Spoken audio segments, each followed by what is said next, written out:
about LinkedIn, you have social media, you have mastermind groups that could be specific to that particular type of opening that you have. Let's say it's engineering. Well, we know we have engineering mastermind groups out there on Facebook, on LinkedIn, or you might know again of individuals. Always canvass your family members, because they might know individuals who are looking for a job. We talked about the internal employees, but also your family, your friends, other individuals that you know from another organization. It's not that you're trying to take people from another organization, but what if they are in the process of a layoff and you're not? But then you have openings in which some of their employees could fill and they can apply for it. So that's just making good use of the connections that you already have. So those are some of the ways that you can find high performing employees. The years that I've been in human resources, I tell you, when that referral comes from an internal employee, you know the person that's applying for the job have already been vetted by the employee that worked for you already. But of course, you are going to be looking at what is the performance of the employee who's referring this other person to you. And then you can take all of that into consideration. But what about temporary agencies? You might not necessarily have to hire someone on a permanent or regular basis. You could look at it from a temporary perspective and partner with temporary agencies. Those temporary agencies have vetted that person for you. And then you have the ability to allow that individual to work and see how their performance is actually going to be. Are they truly high performing? And so you get a chance to evaluate their performance. But just what, if you have gone through all of these resumes and you have landed on those 5 or 6 individuals that you have chosen to interview? I want you to ask yourself, what made you choose these 5 or 6 individuals over the other maybe 400 who applied? What was it about that resume? What was it about those accomplishments? What was it about what that person put on that resume that caused you to say, I want to interview them? Did you look at it from the perspective that they have shown you already that they have been performing at a high level? And we have high performance versus top performance. So tonight we're talking about high performance. That person who is consistently performing with clarity, with quality, not up and down, but the consistency is there. They do their work ahead of time. They turn in that quality work. They have that interpersonal skills that everyone is respecting. Everyone likes them. They get along. They're a team player. High performing employees. One of the things that I talk about and a workshop that I do is called high performance teams, because I truly believe that if the individual perform at their highest level and each team member of a team perform at their highest level, then you have a high performing team. Oh, but there are stages that teams go through in order for them to get to that high performing teams. But we won't talk about that either, because that's another workshop where we'll talk about the stages of highly developing teams. But we start talking about that high performance again from the individual perspective. What was it about that person that caused you to choose them, to cause you to want to interview this individual? I ask the question, because it's so essential that you have taken into consideration the roles and responsibilities of the job opening, from the person that's looking at the job opening to the manager who created the roles and responsibilities, and even to the HR person who posted the job. It's clear that you understand who you're looking for and the roles and responsibilities in which they will perform. Because when the outside world is looking at that job opening, they are matching up their skills with the opening roles and responsibilities that you've stated. And they are deciding, evaluating, revisiting if not only do they have the knowledge, skills, and abilities, but they have performed at a high level already. Their performance is already, you know, extraordinary. It's already outstanding. It's already excellent.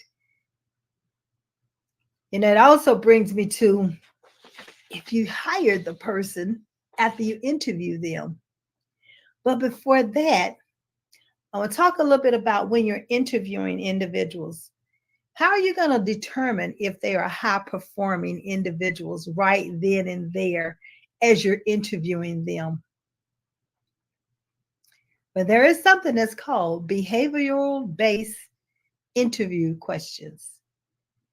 And that's where you have an opportunity to ask the question and allow that person to provide a demonstration, a story, an example of how they've already performed in that situation. So that's how you can determine and have an idea as you are interviewing individuals if they are already high performing individuals for other companies or in other roles or on other projects. When you're also interviewing the person, pay close attention to the information that's being delivered. First of all, does it match up with the role and responsibilities that you described in the job opening? And next, is the example that they're using given a demonstration of what they contributed to the resolution or to the results? And then, what were the actual results that they shared with you? That will give you an idea as to how that person is performing, or are they performing, or are they a high performing person? So, this is just something that you can think about as an HR person, as a leader, as a small business owner, as a organization owner who's looking for individuals to hire. Now, that's from the organization perspective. But if we flip the switch and we say the person who's going to be applying for the job, what do you need to do to show that employer that you are a high performing employee and that you have been and you've demonstrated it? That means you have to know your resume, and that resume should have already demonstrated your notable achievements, and those notable achievements should be a story that describes how you've contributed, how you've added value to the organizations that you've already worked for, that you already held those particular roles and responsibilities. I won't say job title, because we can put a title against, we could say a title, but the roles and responsibilities might not match the title that's given. So that's why I always use the words roles and responsibilities, because it's critical that as the person, you look at the roles and responsibilities that's being described in the job opening. As a manager or as an organization, it's crucial that you describe exactly what you're looking for when it comes to the roles and responsibilities. So there's a good match. That there's a match, because the last thing we want is not to have a match and a fit for the person who's walking into your organization that's new. Where else can you look for these high performing employees? So, listen, employees, I'm giving you tips on both ends, what the employer is looking for and what you need to be doing in order to be found or that you are selected as a final candidate for that position. So, take notes. These are platinum nuggets that I'm dropping for you. And that's why it's called the Life Strategies Show, so that you can put a strategy in place in order for you to be selected as that final candidate for the job opening.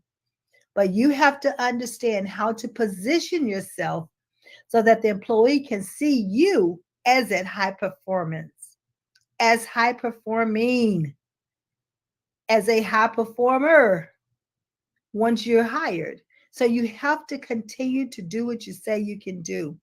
Don't just have it on the resume who implies that you can do it and who can tell a story that's centered around showing that you can do it. But when it comes to the application part, we have a problem. And that's not what we want. We want you to continue to be able to perform at a high level so that you can be seen as a high performing employee. I talk about high performance, and I know we have top performers. And a high performance person is someone who's what? Establishing your goals. You know the roles and responsibilities that's on the job description, and you know whether or not you've already performed those. And you being the final candidate for the position and offer the job, and then you're on the job, you must still set goals for yourself. Don't wait for your manager to come in and ask you or tell you. Ask. You ask them so that you have a better understanding of some maybe an additional roles and responsibilities that you might be responsible for that was not on the job description when you were hired. So see, there's so many different angles you can go with this high performing. But the important thing is, employers, you are going to look in so many different areas for these high performing employees. But first, start internal. Look at who you have internally. And I know there's the legal side of it that you have to advertise, and that's okay. You do your advertising, but also look internally and have those internal individuals to apply for the job. They still submit their resume. They still go through the interviewing. They still have to tell their stories in order to you to understand what they've already done with the company to show that they've already demonstrated and that they're performing at the level that you need for them to perform at, and they can do the roles and responsibilities that you have documented on this job opening. And then the external. There's a lot of stakeholders, customers, partners, associations again, temporary agencies. Build the relationships with those temporary agencies. Partner with them. They get to understand the job roles and responsibilities that you have described. Therefore, as they're vetting the individuals who come into their facility and applying, that they are also matching up what the person says on their resume versus what you have on the job description. Again, if you see, I'm going back and forth with clarity on the job opening, matching up with the clarity when you're vetting on the resume, and then you have another opportunity to understand even more through the interviewing process. And of course, you're going to do your due diligence when it comes to an organization and looking at the social media background, seeing what's going on in their world. What are they known for? How are even they're contributing? Do they fit into your culture? And if so, because many times their LinkedIn profile is going to reveal what their values are. It's going to reveal what their competencies are. It's going to help you to understand, are they already engaged in the community and doing charity work or giving back in some way? So, as an employer, you have so many options that you can look at in order to understand what makes up this person, what makes up the whole person that you're hiring. Because after all, you have the roles and responsibilities listed on the job opening, and they can meet those minimum requirements. But the whole person is going to show up for the job. Not only did they meet their requirements, but now they must apply to show you that they can do the roles and responsibilities in which you have a need for. So we have a great match. It's so critical that the person that you're looking for and the person that you select for the role is a good fit, not only for the culture, but also for the skills and for the interpersonal skills. We have the technical skills and the interpersonal skills and the culture. So all of that goes hand in hand. Yeah, I know it's a lot of information, a great lots of platinum nuggets that I'm dropping, but there have been a lot of layoffs. The job market has opened up some. It's hard people, the companies are hiring, but it's always rumors and more rumors of other layoffs. So what you do is you be prepared.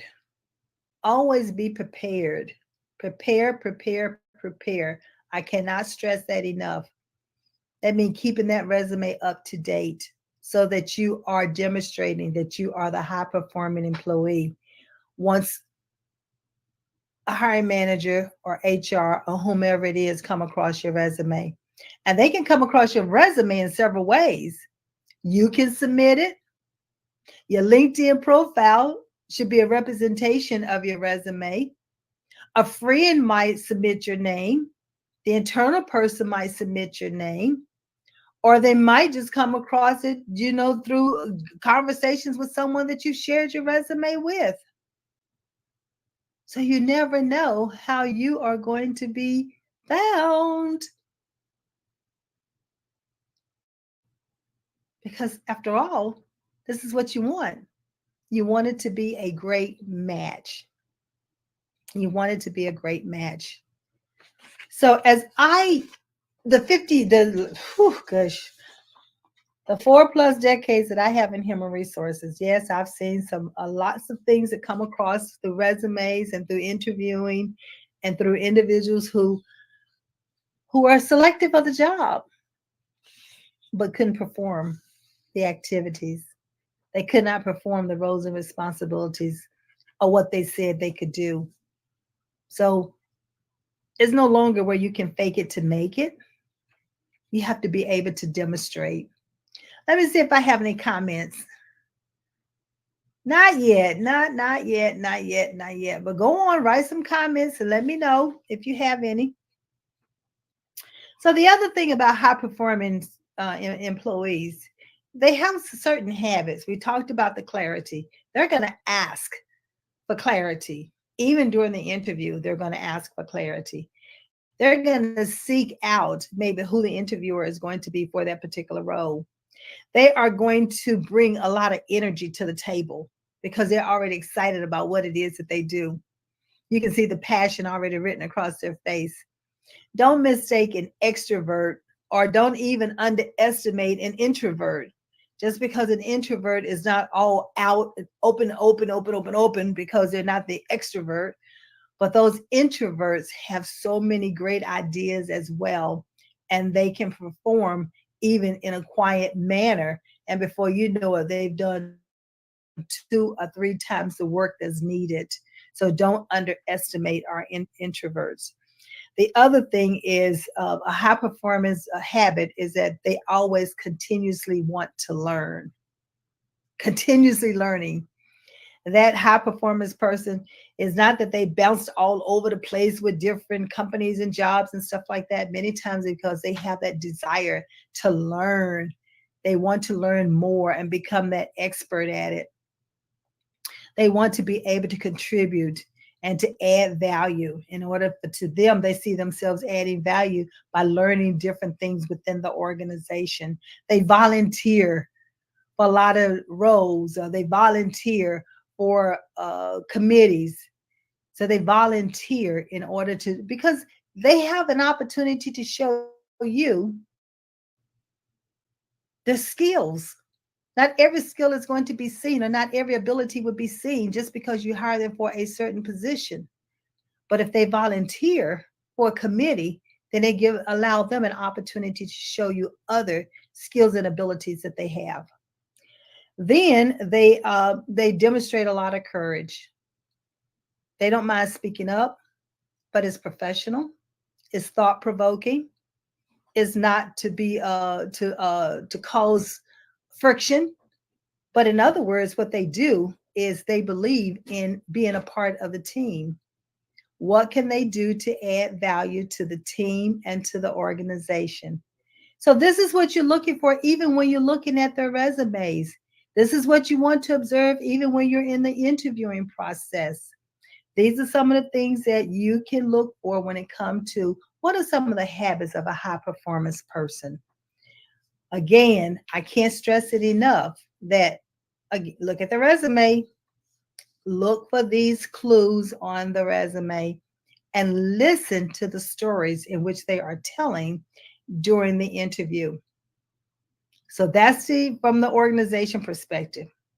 Now, from the employee wanting to be a part of an organization, you got to come with it. You have to put it on that resume. You have to make sure that it's documented already. And you have to make sure that when you're in that interview that you bring out these points during the interview. You want that employer to see that you are a high performing person. They should not have to guess at it, because if they guess at it, that's not good on your part. So you want to make sure that they automatically can see it, and they can witness it, and they can hear it, and you're demonstrating it. The other thing is that you want to help that employee to understand that you are self-directed. Does it take a lot of supervision? It should not, because after all, you're high performing. You're seeking, you're asking, you're observing, you're reflecting. And not only that, you're demonstrating your understanding. The other thing that an employee should also be able to observe is during the interviewing is, do you maintain your coolness under pressure? Or do you let things get next to you and you flare up? How do you handle certain situations? So doing that behavioral based interviews, that's where the employer can ask those questions. So employer B, definitely have those questions documented in order to understand, how will this person perform under pressure? How will they meet those deadlines? So see, both you got both going. You have from the employer perspective, and then you have the high performing employee, the potential employee. But you have to, from an organization, you have to ask those tough questions. You have to get that answer from the person that you're interviewing so you can make an informed decision based on those behavioral based questions, based on the notable achievement, based on when you do your referrals or recommendations. All of that you take into consideration. It's almost like having a pie and you're looking at all 8 pieces of that pie to make sure that you've covered all your angles and all your bases. Because after all, what we do here at Levelist is to help to ensure you make a great hire and it's a good fit for that role and responsibility that you're looking for that person to perform. So that would be another way. The other thing is, I talked about interpersonal skills. I can't stress that enough. How do you treat your coworkers? How do they treat leaders? How do they treat the executive team, the president of it? Are you asking those questions from the employer? Are you asking those questions in order to get that information out from the potential employee? You need to be. You must be able to cover those bases. Again, so many individuals out here that are applying for jobs. This is your way of making sure that you are selecting a high performing employee from the beginning. That's why I truly believe that when the person that you hire is the final candidate for that position and you make a job offer, that you have already determined that they are a high performing employee. They are already a high performing employee. And the person, if you receive an offer letter and you say yes to it and you sign off on it, then you should deem yourself as a high performing employee. You don't have to wait on someone to say you are a high performing person. Now, there are such things as top performers because everyone can be performing at the highest level, but there's some that's going to do things differently and they might be deemed as a top performer. I want you to understand high performing and top performer. So everybody can be performing and be deemed as a high performance person. But there are some things that will set you apart that you will end up being looked upon as a top performer. And that's where you get a certain percentage of the organization that they choose as top performers. And that's something that you have to decide, that you want to do something different to show that you are the elite of the elite in that particular job role. That's just your decision. What I do is I'm here to ensure that everyone understands that you can be a high performing employee. That's essential to me, is that you understand that, because that's a confidence builder. And it also helps the team that you're on when you're performing at your peak and you're doing what your best. So that's where you get the individual high performing. Every team member that's performing their best, they're going to have a high performing team. Then if every team is performing its best, you're going to have a high performing organization. Now, there's development that teams go through. We talked about that. That's another different conversation, because we have the stages of team development, and every team is going to go through these stages of team development. It never fails. There's 5 stages, and they go through all 5 stages before they become that final stage, which is considered the high performing team. But that's another conversation for another day. Let's see if we have any questions. Any comments? Any comments? Not yet. Okay, not yet, not yet, not yet. I want you to, if you think of some questions or comments later, I want you to be able to send it to Maxine. And here it goes, levelist@gamsunlimited.com. You can send it there, and I will get your questions, and I can put an answer to it and get it right back to you. Now, let's see. When we talk about high performing employees, one of the things that they do is skills development, continuous learning. When you set goals for yourself, I want you to understand that there's some goals that might be that you should have stretch goals. Not every goal is going to be stretched, but some of your goals should be stretch goals. And those stretch goals allow you to be developing yourself along the way. And in that development, that's where you set up a development plan for yourself. And that development plan helps you to ensure that you meet your goals. Because after all, when you come to a performance evaluation, those goals are for you to meet them or exceed them. It's not for you to miss them. Now, I do, performance management training, establishing goals for yourself. Whether you're going to do them at the beginning of the year, mid-year, and end of year, and even how do you document your performance in order to help your manager to see the value that you added. I know I just posted this past week one of my clients and her being promoted. It's like, keep your resume updated. Hello. Because if there's an internal opening, you need to be able to be ready to interview for it, to submit your resume for it. And the only way to do it is to stay up to date with your resume and to document your achievements and to show the value that you add into an organization. So that's how that's how employers, or that's how the managers are going to find their top performing employees, their high performing employees. And then some is going to surface, on and on and on. They're going to surface. And that's when it become those top performers. And this, again, is only a percentage of the organization that they deem as top performers. I know you already know all of that. So if I start summarizing some of this, who can tell me what one of the things that I said that an employer should make sure even before they post a position or a job opening?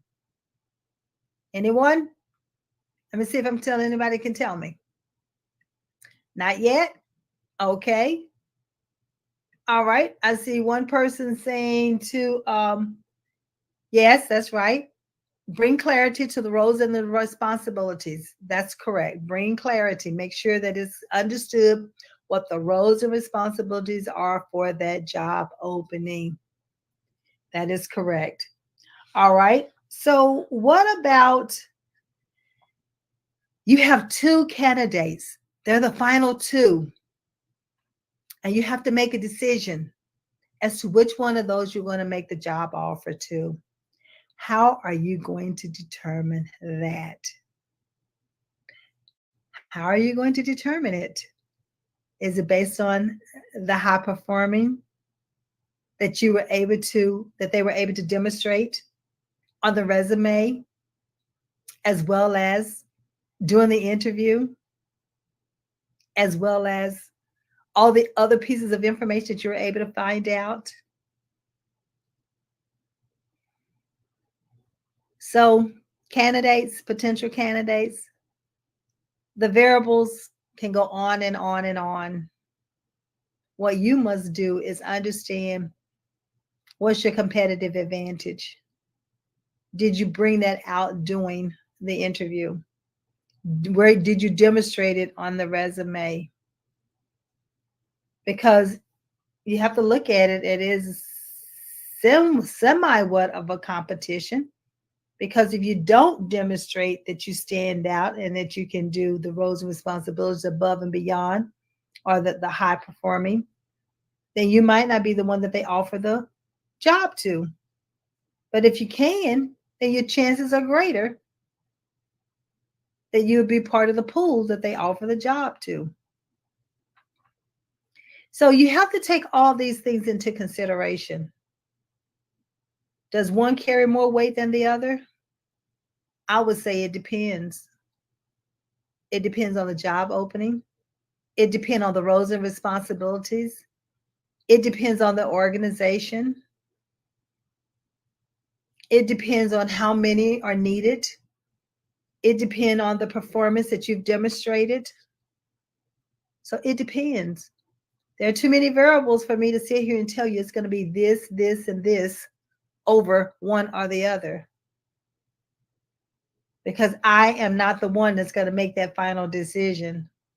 But what I can share with you as an employer, that if you look at these things and you look at, has that person demonstrated to you through their examples, through their experiences, through what's written on their resume, through the questions in which you have asked, and you have pointed it.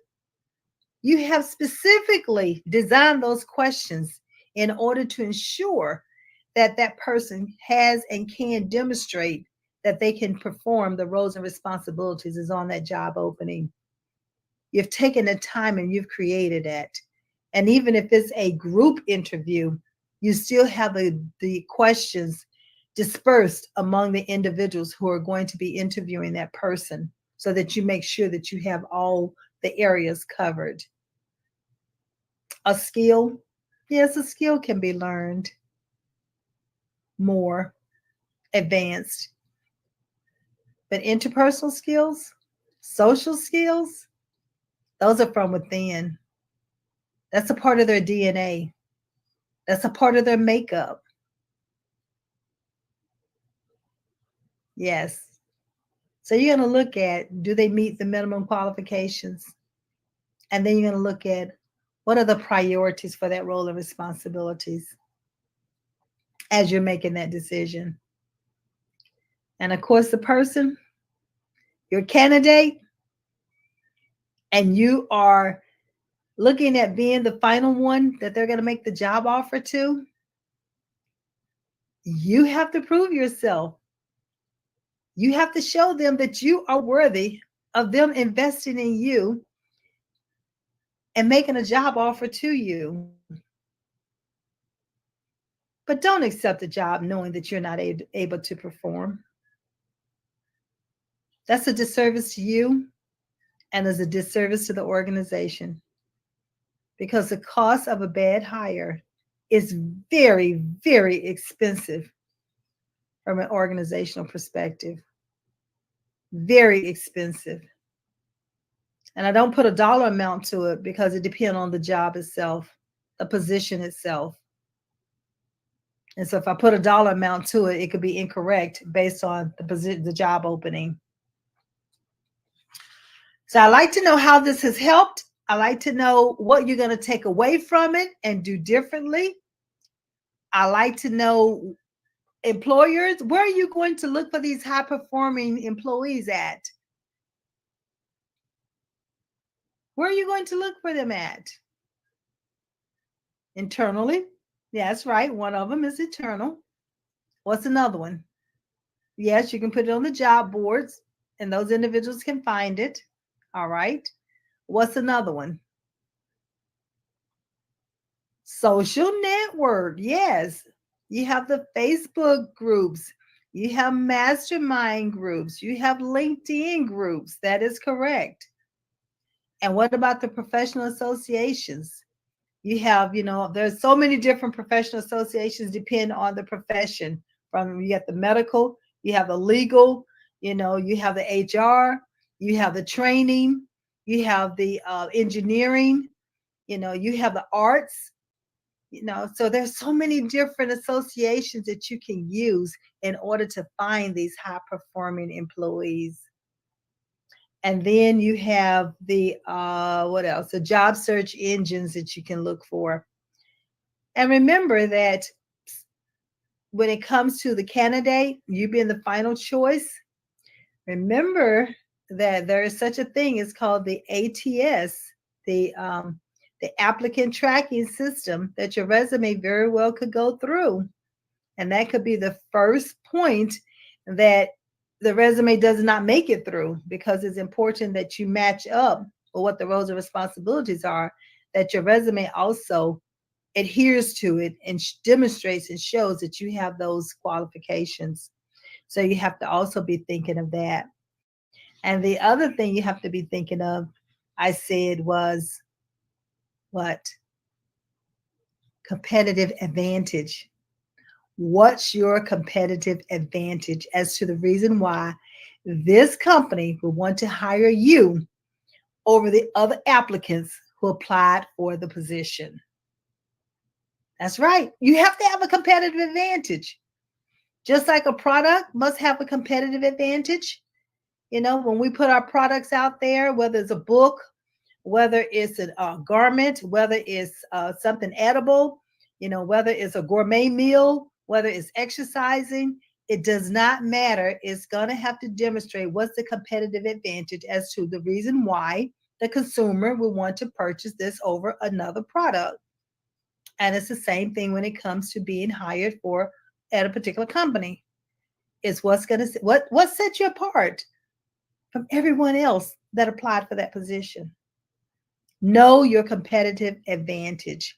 If you don't know it, Hey, call me. Let's have a talk. Reach out to me.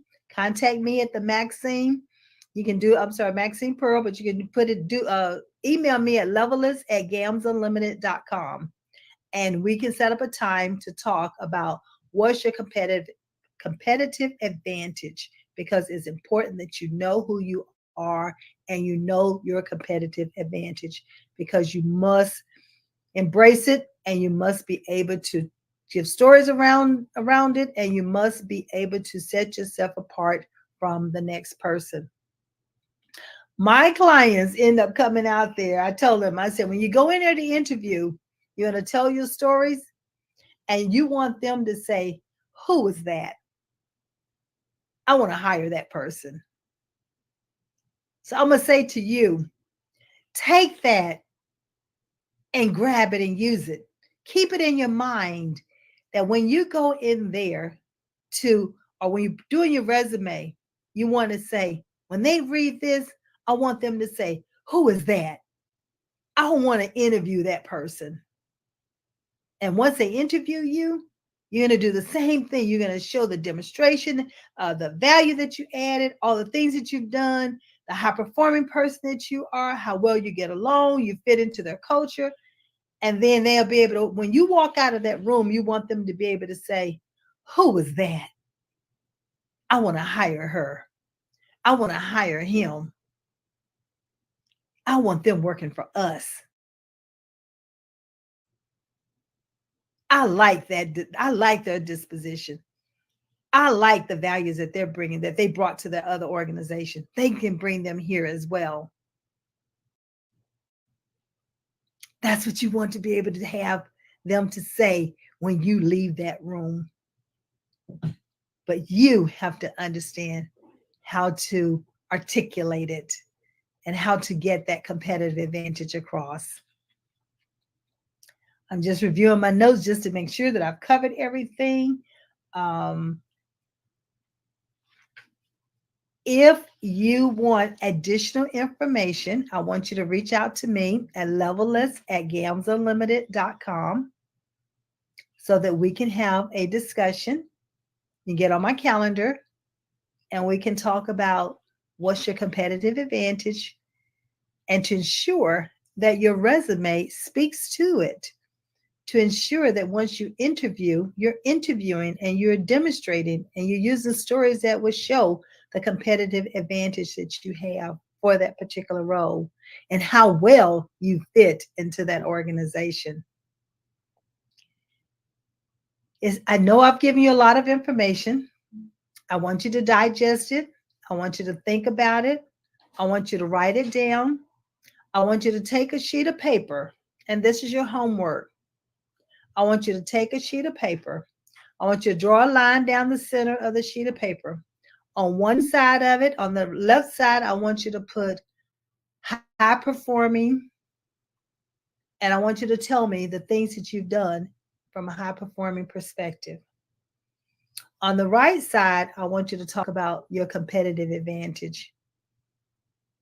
Based on the job opening that you're applying for, what's your competitive advantage that you can bring into the story, that you want to make sure that you have it covered in your resume, that you want to ensure that you are sharing it during the interview? That's how they get to know you. That's how they're going to understand whether or not you're going to fit into that organization. And employers, that's how you're going to determine if the person that you're looking at and the resume that you just read and the person that you interviewed, oh, I want them. That's who I want in this position. Let's make them a job offer. So I've given you platinum nuggets, both sides. High performing employees, who are they? And where can you find them? Because they truly exist. They truly exist. But the only way to know is that it's a good match. It is a match between what you're looking for in that role and responsibility for that person that you just did a job description for versus the one that applied for the position. So it's important that those roles and responsibilities are clear and you know within yourself how they can produce and perform in your organization or even on your team. That's it for me. I'm gonna let the producer let the producer know that I'm just gonna be seeing if there are any questions, any comments. I'm eager to hear from you all, letting me know what's your competitive advantage. Set up a time to talk with me. Levelist at gamsunlimited.com so that I can understand your competitive advantage and you can understand it and you know how to use it. If there's more layoffs, you need to be able to understand how you're going to move forward in your career or in your profession. If you're already unemployed or underemployed, then you need to understand how to become better employed or even to get another job, to transition. If you're on that crossroad that you're trying to decide if you're going back to school or if you're going to become an entrepreneur, you still need to understand what's your competitive advantage. If you're unsure what that competitive advantage is, there is an assessment that we do that's called an ability assessment. And that ability assessment helps you to understand what are you naturally gifted at doing that you were born with that no one had to teach it to you. That's a competitive advantage. And that's how you're able to use it and demonstrate. But if you're unsure, this ability assessment can help you to discover it, identify it, or even confirm. Because many times you just might need to confirm that you already feel like you know, but you just got that little bitty doubt, just a little doubt still there. Let's knock that doubt out. We want you to be confident and to embrace it. These are your abilities. And here are the things in which you can do with it. Here are the roles, the responsibilities, the job families, the companies, the environment, the culture, the school, the trade. All of that must be looked at when you're trying to determine what's the best career path for you to go. Who you're going to be, do, and become. What's your legacy? I think I started out my conversation that way. What are you going to be known for when you are no longer here? What will you leave behind that others can glean from? That impact that you're going to make not only on yourself, but on your family, on your community, on your country, on the world. High performing employees, high performing individuals, high performing teams, high performing organizations. I always say you can be what you want to be. You can do what you want to do, and you can become who you want to become. But it's nothing like knowing who you are from your core. It's nothing like knowing that this is your passion and this is your purpose. It's nothing like knowing that you are working in an area where you feel fulfilled, that you have joy. It's nothing like knowing that you have happiness. And it's nothing like knowing that you happen to be working in a profession that you love and you just happen to get paid for it. That's what Levelist does.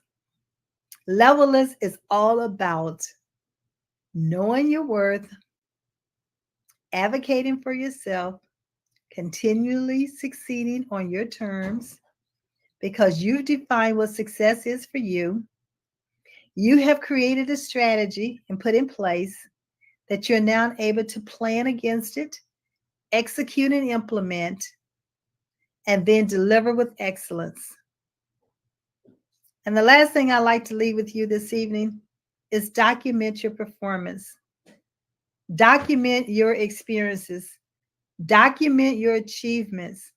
And you document this through journaling. I'm an advocate journal. I believe in journaling. I encourage my clients to journal because it is a way of writing your stories as they're happening. There's no right way or wrong way to journal. When you journal, how you journal, the way you journal is up to you. How often you do it is up to you. But if you go to my website at levellessco.com, you're able to receive a free complimentary ebook on journaling, a part of your new lifestyle. And that just gives you some tips that you can use as you're journaling. I'm going to bid you a good night, but in the midst of it, I want to say, I believe in you, and I trust you believe in yourself.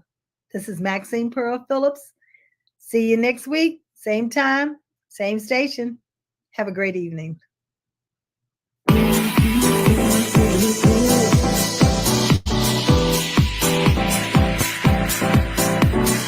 Telling me to dance, taking a chance.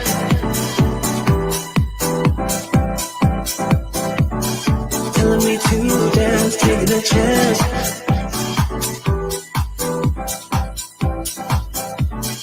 Telling me to dance, taking a chance.